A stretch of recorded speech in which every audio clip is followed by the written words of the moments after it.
Ano ang Freedom of Information o FOI?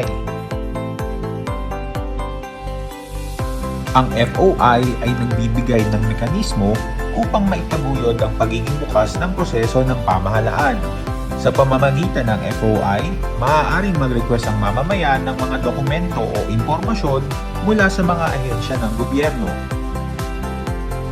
Layunin ng FOI na itaguyod ang transparency at accountability sa pamahalaan. Mabigyan ng akses ang publiko sa impormasyon. Hikayatin ang partisipasyon ng mamamayan sa mga usaping pampubliko at labanan ng katiwalian at mapabuti ang serbisyo publiko.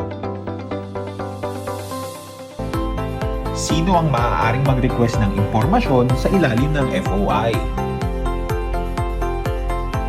Ang sinumang Pilipino ay maaaring maghain ng kahilingan ng impormasyon sa pamahalaan basta't ito ay hindi kabilang sa mga itinakdang exemptions sa FOI.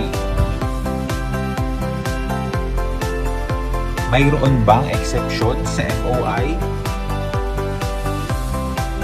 Hindi maaaring ibigay ang mga sumusunod na impormasyon. Mga itinakdang FOI exemptions ayon sa batas. Impormasyong may kinalaman sa pambansang seguridad. Pribilehiyadong komunikasyon ng mga kawani ng pamahalaan. Impormasyong may kinalaman sa law enforcement at proteksyon ng publiko. Impormasyong saklaw ng privacy at data protection. Mga impormasyong may kaugnayan sa internal deliberations ng ahensya. Mga record ng pagdinig o investigasyon na hindi pa tapos. Mga bagay na ipinagbabawal ilabas ng batas. Iba pang eksepsyon alinsunod sa umiiral na batas at regulasyon.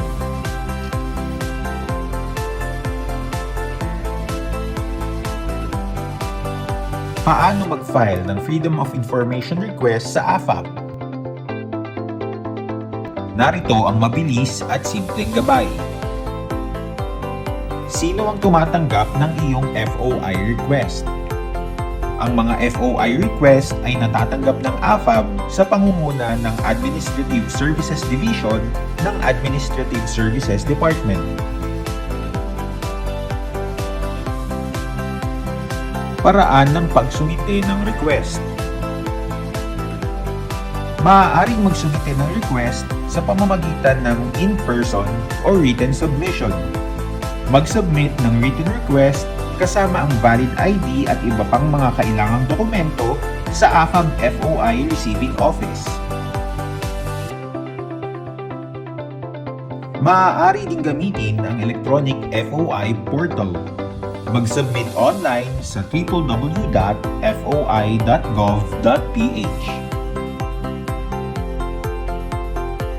Mga hakbang sa pag-file ng FOI request gamit ang electronic FOI portal. Step 1.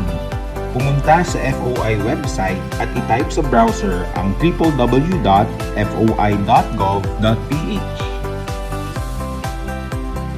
Step 2. Gumawa ng account. Pindutin ang sign up, punan ng impormasyon, at mag-attach ng valid ID para makumpleto ang registration. Step 3. Mag-log in. Buksan ang iyong account at pumunta sa dashboard para ma-manage ang iyong FOI requests. Step 4. Mag-file ng request. Pindutin ang Make a Request at piliin ang Authority of the Freeport Area of Bataan. Step 5. Punan ang request form. Punan ang lahat ng detalye at pindutin ang Send My Request. Step 6. Maghintay ng evaluation. Susuriin ng AFAB ang iyong request at magbibigay ng abiso sa loob ng 15 working days. Step 7. Matanggap ang impormasyon. Kapag naaprubahan, ipapadala ang impormasyon ayon sa napili mong paraan ng pagtanggap. Proseso ng apela. Kung hindi sapat para sa iyo ang tugon, maaari kang mag-request ng internal review sa foi@afab.gov.ph. Ipadala ang appeal sa loob ng 15 calendar days mula sa pagtanggap ng sagot. Tatapusin ng AFAB ang review at maglalabas ng pinal na desisyon sa loob ng 30 working days mula sa pagtanggap ng appeal.